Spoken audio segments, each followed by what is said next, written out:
आरंभ होती है। आप देख रहे होंगे कितनी भव्य परिक्रमा बन रही है। यही तो अंतर है। समाजवादी पार्टी 84 कोसी की परिक्रमा को रोकती थी, 14 कोसी की परिक्रमा को रोकती थी, पंचकोसी परिक्रमा को रोकती थी। और हमारे समय में ये डबल इंजन की भारतीय जनता पार्टी की सरकार है, ये रोकती नहीं है, ये रोकने वालों को टोकती है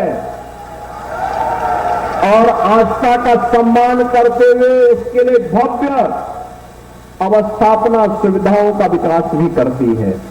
और इसीलिए तो 84 कोसी परिक्रमा का मार्ग भव्य बन रूप से श्रद्धालुओं की सुविधा के लिए भी और अयोध्या धाम के रिंग रोड के रूप में भी वह काम करेगा। इस रूप में उसका विकास किया जा रहा है।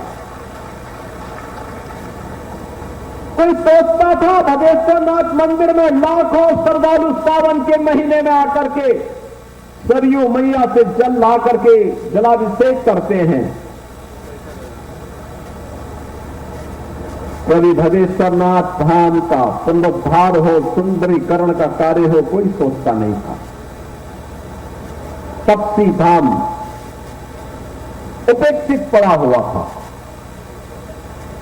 आज ऐसे उत्तर प्रदेश के अंदर लगभग 1500 मंदिरों का पुनरुद्धार का काम संपन्न हो गया है।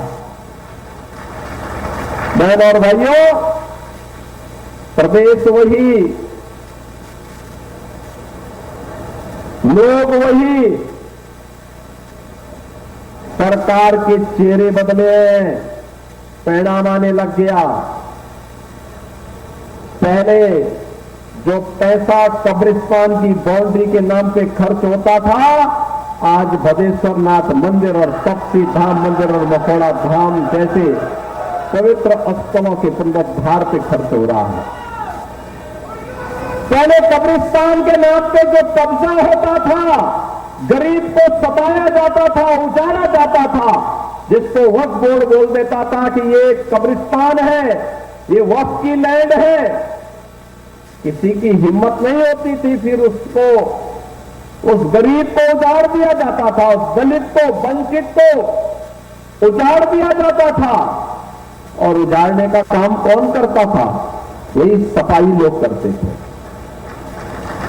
ये सपा, बसपा, कांग्रेस, इनका यही ठेका था, यही करते थे।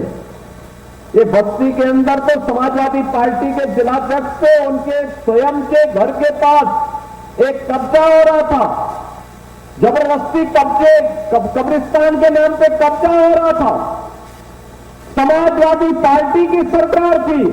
और एक दिन गोरखपुर आया, मैं गोरखपुर का सांसद था, और गोरखपुर मेरे पास आया, उसने कहा साहब ऐसे जा रहे थे। हमने कहा तुम जिलाध्यक्ष हो, तुम्हारी सरकार है और तुम कब्जे को नहीं रोक पा रहे हो। कहा साहब लखनऊ में बैठे हुए जो लोग हैं ना, इनको केवल और केवल कब्रिस्तान दिखाई देता है, इनको हम जैसे लोग नहीं दिखाई देते। बहनों और भाइयों, फिर मैंने उस समय कार्यकर्ताओं को भेजा था और मैंने कब्रिस्तान के नाम पर जो कब्जा हो रहा था सबको हटवाया था, और सपा के जिलाध्यक्ष को हम लोगों ने उसके जमीन को कब्जा होने से बचवाया था। बहनों और भाइयों, ये अराजकता थी, ये अराजकता थी। ये लोग सुशासन की बात करेंगे, ये लोग आस्था की बात करेंगे। विकास के नाम पे जो डकैती पड़ती थी, योजना कागजों में स्वीकृत होती थी, पैसा डकार दिया जाता था, जमीनी धरातल पर कुछ भी नहीं होता था। हमने तो आपको बताया है ना कि आज भी हम जितनी परियोजनाओं को लेके आए हैं और जिनका लोकार्पण हो रहा है, उनका शिलान्यास हो रहा है, उसके भी पूरी सूची है। 84 कोसी परिक्रमा के बारे में भी हम बता रहे हैं। और अभी मैंने बताया ना, मुख्यमंत्री कंपोजिट विद्यालय, एक कैंपस में प्री प्राइमरी से लेकर के 12वीं तक की शिक्षा, उत्तम शिक्षा का एक केंद्र प्रदेश सरकार के स्तर पर जैसे अटल आवासीय विद्यालय में 6 से लेकर 12वीं तक हम श्रमिकों की बच्चों को पढ़ा रहे हैं, ऐसे ही मुख्यमंत्री कंपोजिट विद्यालय एक मॉडल बनेगा। उस मॉडल को हम प्रस्तुत करने के लिए हरिया में भी आए हैं। हरिया में भी ये बनने जा रहा है। आज भूमि पूजन मैंने किया। एक एक विद्यालय पे 27 से लेकर के 30 करोड़ रुपए खर्च हो रहे हैं। फर्नीचर आएगा, वर्ल्ड क्लास इंफ्रास्ट्रक्चर होगा। विद्यालय का मॉडल कैसे होना चाहिए, उस मॉडल को प्रस्तुत करने का प्रयास। इस सपा के लोग क्या करते थे, पढ़ाई लिखाई से इनका कोई दूर दूर का संबंध नहीं था। नकल करना ये अपना जन्मसिद्ध अधिकार समझते थे। ये नकल करवा करके इन्होंने उत्तर प्रदेश के नौजवानों के सामने पहचान का संकट खड़ा कर दिया था। युवा के लिए नौकरी नहीं, किसान के लिए कोई सुविधा नहीं, गरीब को उसके हक से वंचित कर दिया जाता था और विकास के लिए आम जन तरसता रहता था। कोई सड़क नहीं, बिजली नदारत रहती थी और बस्ती जिले के अंदर तो बिजली के तार पे लोग कपड़ा सुखाने का काम करते थे। यही तो होता था। भाई कुछ नहीं तो चलो कपड़ा ही सूख जाए, इनको कोई चिंता नहीं थी प्रदेश की। आप गर्मी में तरसते थे, लेकिन सफाई में ला करके लोग मुंबई के फिल्मी कलाकारों का डांस कराते थे। यही तो होता था।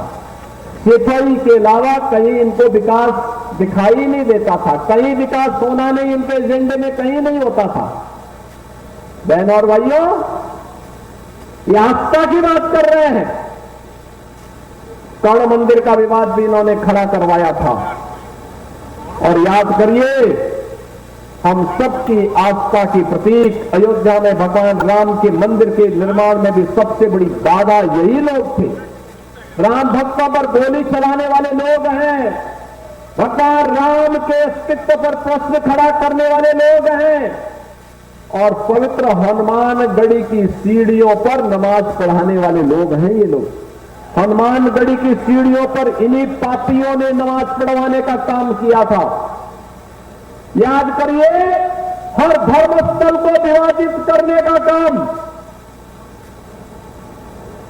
हर धर्मस्थल को कर्ण मंदिर का विवाद खड़ा कराया, हनुमानगढ़ी में नमाज पढ़वाने का काम किया और अयोध्या में कोई जय श्री राम बोल दे तो लाठी गोली चल देती थी। बहन और भाइयों, ये डराते थे, कहते थे मंदिर बनेगा